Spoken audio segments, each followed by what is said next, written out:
ایک خاص بات، کبھی لڑکا اور لڑکی کے درمیان منگنی ہو جائے، منگنی اسلام میں بس اتنی ہی ہے کہ اس کا اعلان ہو جائے کہ اس کا رشتہ اس کے ساتھ طے ہو گیا، اسی کا نام منگنی، اس سے زیادہ کو منگنی نہیں کہتے اور اس سے زیادہ منگنی ہے بھی نہیں۔ اور یہ اعلان کیوں ہوتا؟ اس لیے اعلان ہو جاتا ہے تاکہ اب لڑکی کو کوئی اور رشتہ نہ آئے اور لڑکے کو کوئی رشتہ نہ آئے، اس لیے کہ جس کی منگنی ہو جائے، جو کسی کے ساتھ وابستہ ہو جائے، اب کوئی رشتہ لے جائے گا معلوم ہونے کے بعد بھی تو اللہ رسول کی اس پہ لعنت ہے، نہیں لے جا سکتا، تو انجانے میں لے جائے گا تو کہیں معتوب نہ ہو جائے، اس لیے اعلان ہو رہا ہے کہ بھئی رشتہ طے ہو گیا ہے، اب کوئی رشتہ نہ لائے۔ لیکن برا ہو فلمی سیریلوں کا، اب تو ہمارے یہاں بھی مسلمانوں کے یہاں منگنی کے موقع پہ انگوٹھیوں کا تبادلہ ہوتا ہے اور ہاتھ میں ہاتھ ایک دوسرے کے لے کر کے ادھر دولہے کے رشتہ دار ادھر دلہن کے رشتہ دار بے غیرت دونوں، میرے جملے تلخ لگے تو معاف کر دینا، ایک دوسرے کا ہاتھ میں ہاتھ لے کر ایک دوسرے کو انگوٹھی پہناتے ہیں، یہ ہمارے یہاں کی منگنی نہیں ہے، ہمارے یہاں کی یہ منگنی نہیں ہے، یہ بے غیرتی ہے۔ جس طریقے سے اور لڑکے اس لڑکی کے لیے اجنبی ہے، منگنی ہونے کے بعد وہ لڑکا بھی اس کے لیے ویسا ہی اجنبی ہے جیسے اور لڑکے اجنبی ہیں۔ منگنی ہونے سے لڑکا محرم نہیں ہو جاتا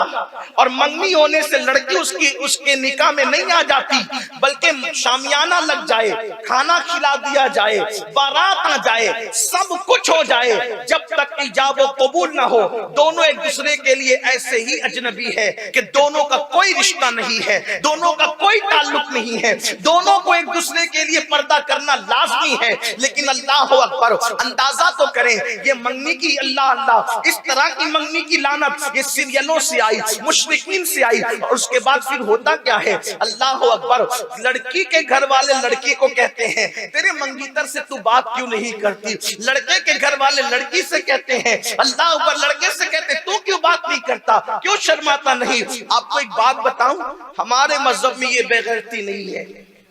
شادی سے پہلے منگیتر لڑکی سے بات نہیں کر سکتا، جو فون پر لمبی لمبی باتوں کی یہ قصے ہیں نا، اس لیے کہ جو طلاق کی لعنت جو پھیل رہی ہے اس کی سب سے بڑی وجہ منگنی کے بعد کے رشتے ہیں،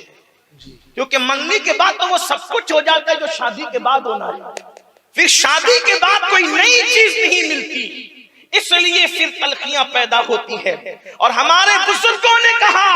شادی سے پہلے کی جو محبت ہے وہ محبت نہیں بلکہ نفسانیت ہے، اور وہ من جانب شیطان ہے، اور شادی کے بعد کی محبت من جانب الرحمن ہے۔ شیطانی جذبے ہمیشہ نہیں رہتے، رحمان کی طرف سے جو محبت ہوتی ہے وہ ہمیشہ رہتی ہے۔ اسی لیے ہم پہلے اپنے جوانوں کو دیکھیں، جو ہمارے باپ دادا پر دادا تھے، وہ شادی کے بعد محبت کرتے تھے، شادی سے پہلے نہیں، اس لیے بدن پہ جھریاں پڑ جاتی تھی تو بھی بوڑھا اور بوڑھی میں محبت باقی رہتی تھی۔ آج تو جوانی ہی میں محبت ختم ہو جاتی ہے، تو میں شروع ہو جاتی ہے۔ میں لوگوں سے کہتا ہوں لوگ ہمیں کیا محبت سکھائیں گے، ہم نے بیوی سے جو پیار کیا ہے ایک تاریخ ہے، اس کی ہم نے بیوی سے جو پیار کیا، جن کے خود کے گھر سلامت نہیں ہیں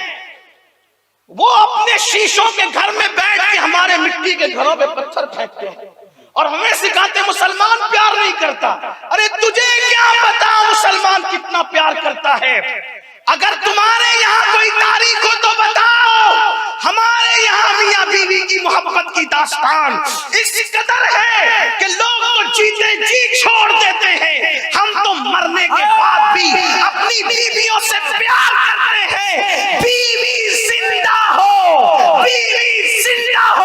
تو اس کے رخسار کے دل پر سمرقند اور بخارا جیسے شہر بسائے جاتے ہیں، اور بیوی مر جائے تو اس کی یاد میں تاج محل جیسی عمارت بنائی جاتی ہے۔ نعرہ تکبیر، نعرہ رسالت، فیضان غوث اعظم، فیضان عرس مقدس،